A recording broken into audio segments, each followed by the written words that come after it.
Το πρόγραμμά μας με χορούς από το Δυτικό Πόντο, πιο συγκεκριμένα από την Πάφρα.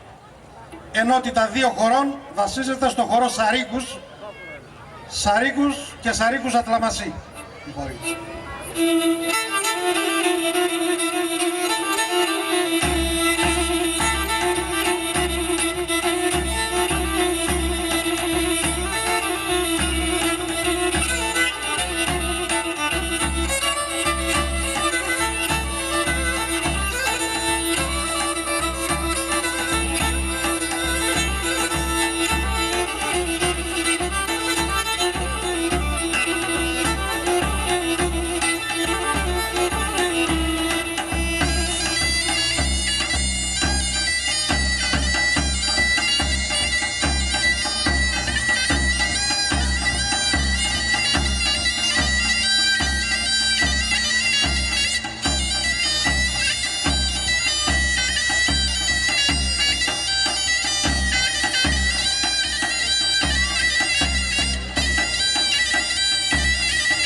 Το Παλαμά ή Οσμάν Αγάς, ο επόμενος χορός, επίσης από την Πάφρα.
Κλείνουμε την περιοχή της Πάφρας με το χορό Τεκ Καϊτέ.